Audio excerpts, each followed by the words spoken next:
1 minute ago, the air in the West Midlands is no longer just cold. It is heavy with the scent of smoke, the flash of blue emergency lights, and the deafening roar of a nation that has finally snapped. What you are seeing on your screen right now is not a movie scene. It is the Red Bridge Inn, a budget hotel that has become the epicenter of a political earthquake. Aerial footage currently streaming live confirms that over 150,000 people have descended upon this location surrounding the building in a massive heaving ocean of anger. They are not here for a rally. They are here because of what happened in a narrow, dimly lit service corridor just 48 hours ago.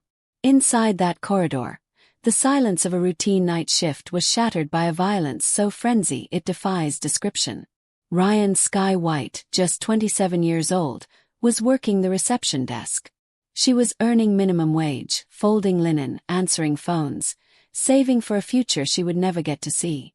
She was the face you saw when you checked in, smiling, patient, the kind of person who texted her friends to make sure they got home safe. She was the invisible backbone of the hospitality industry, the person the system relies on to keep running. But when the moment came, the system did not protect her. As shortly after 9:00 p.m., a man walked past the desk. He was a Sudan national staying at the Red Bridge Inn under a government asylum placement contract. For months, officials had assured the community that robust vetting processes were in place, that the hotel was merely a temporary accommodation solution. To the guests walking by, he appeared calm. To the government in London, he was a file number, a statistic on a spreadsheet. But to Ryan Sky White, in those final terrifying moments behind the reception desk, he became the end of everything. The weapon was not a gun or a military-grade knife. It was a screwdriver quietly taken from an unlocked maintenance room. The attack was intimate and brutal, confined to a space barely wide enough for two people to pass. 23 stab wounds. 23 distinct moments where the promises of safety made by politicians in Westminster collided with the harsh reality of a defenseless worker alone in a hallway. By the time her colleague Chloe Bennett rounded the corner, the suspect had vanished into the upper floors and Ryan was lying on the cold tiles, her life slipping away under the fluorescent buzz of the hotel lights. Chloe's reaction was not trained or polished. It was raw human panic. Her hands shook so violently she could barely dial 999. But before the paramedics arrived, before the police tape went up and the PR teams began drafting their statements, Chloe did something that would change the course of British history tonight. She lifted her phone, turned the camera on herself, and hit record. She didn't speak like a news anchor. She spoke like a friend standing over a tragedy that made no sense. With tears streaming down her face, standing in the shadow of the hotel that had just become a tomb, she asked one simple question that cut through the noise. She was just doing her job. Why did she have to be the one who died? That video didn't just go viral, it detonated.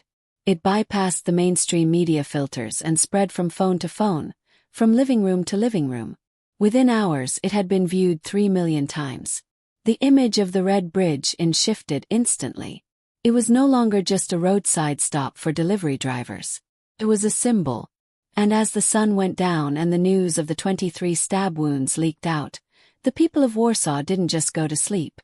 They put on their coats. They walked out their doors and they started moving toward the lights.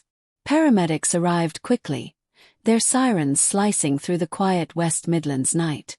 But some things move faster than medical teams. News travels faster. Anger travels faster. And tonight, fear traveled fastest of all. As uniformed officers began the grim task of sealing off the Red Bridge Inn with yellow tape, turning a place of commerce into a sterile crime scene, the story was already escaping the building.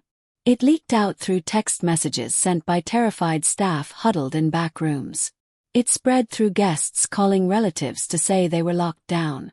But mostly it rode the wave of Chloe's video, which was now vibrating in the pockets of thousands of people across the region.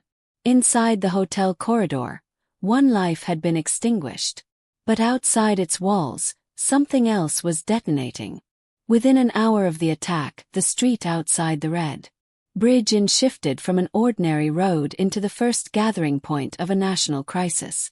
First it was quiet. It was just a few neighbors who had seen the flashing blue lights washing against the brickwork and heard the sirens.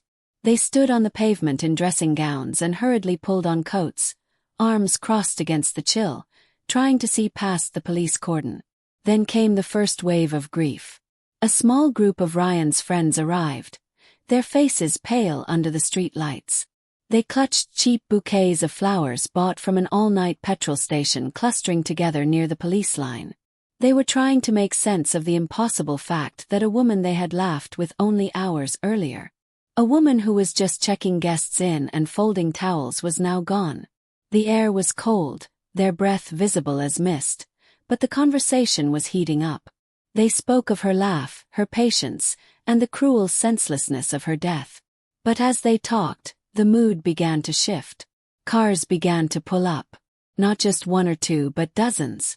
Then hundreds. Headlights swept across the hotel facade as people arrived from Dudley, Wolverhampton, and the outskirts of Birmingham. They were drawn not only by geography, but by a visceral feeling that something much larger than one local tragedy was underway. These were not seasoned political activists carrying pre-printed banners. These were mothers, fathers, shift workers, and tradesmen. They were people who did not know Ryan personally, but they knew the feeling that killed her. They knew the endless news stories about migrant hotels appearing in their towns overnight. They knew the repeated robotic assurances from officials that all necessary checks were in place. They knew the constant gnawing sense that decisions were being made about their communities in closed rooms in London without anyone asking them what it felt like to live with the consequences. As the crowd swelled from dozens to hundreds, the silence broke. Handmade signs began to appear above the heads of the gathering mass. Some were scrolled quickly on torn cardboard boxes. Others were carefully lettered in black marker. They did not sound like polished party slogans. They sounded like accusations. Security is not paperwork. It is people. She worked. You gambled. If this was your daughter, would this be acceptable? The police on the perimeter looked nervous. They had expected a crime scene investigation. They were now facing a tribunal of the people. The blue lights of the cruisers reflected in the eyes of the crowd. And for the first time that night, the authorities realized that the yellow tape would not be enough to hold this back. The Red Bridge Inn was no longer a building. It was becoming a battleground for the soul of the